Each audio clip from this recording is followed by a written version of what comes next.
The first stop was my local hardware store called Menards. While looking in their metal aisle, I found an 8-foot long aluminum U-channel that I thought might be perfect for the build.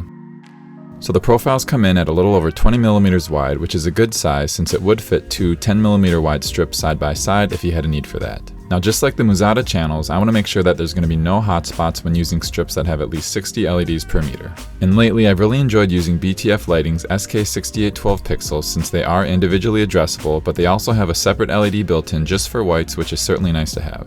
So here, I've already soldered my own 18 gauge silicone wires to the beginning of the strip, and I won't go into that process since you can watch my soldering for beginners video that goes over this simple process with close-up footage in case you're interested in doing it this way. But if you didn't want to go that route and would rather just use a plug-and-play option, I would highly recommend using the new Govee M1 since they also have 60 LEDs per meter.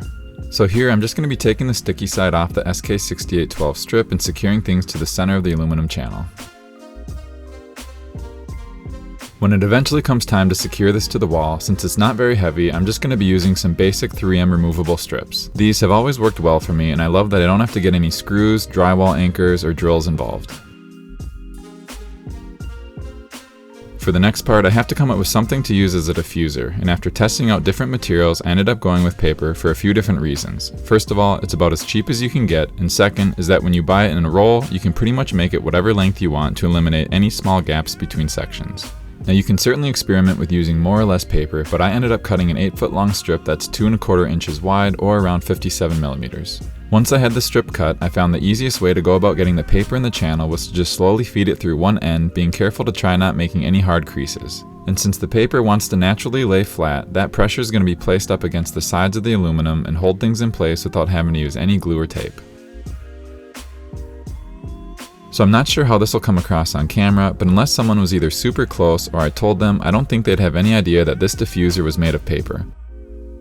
Now to control the lights, I'll be using my usual WLED installed on an ESP32 module. I won't go into getting that set up since I already made a simple how-to video you can watch on that easy process. And I've already soldered my own 18 gauge wires to the board, and in the already mentioned soldering tutorial, I go over how this can be done.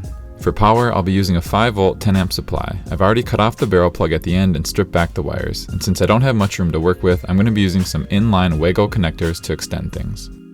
From here, I'm going to use a 3-section Wago piece to connect my red voltage wire from the power and the red voltage wire from the LED strip together. I'll then do the same with the black negative/ground connections. Now just take the red voltage wire from the ESP and put it in the last opening on the Wago connector, and then put the white ground cable from the module into the last slot of the connector with the black wires. And finally, use a 2-piece connector to place the green data wires from the LED strip and the ESP32 together.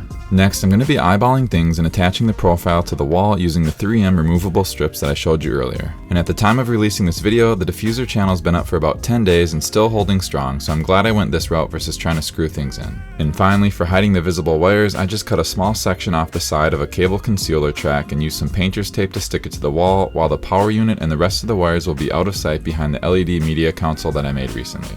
Now I did end up making another one the exact same way that I'm going to be hanging near the ceiling, and I'll be running the wires behind the screen. And as I'm doing this, I did want to mention that if you're curious about how I built these floor lamps or the LED media console, I'll leave links in the descriptions to the full DIY videos that you can check out.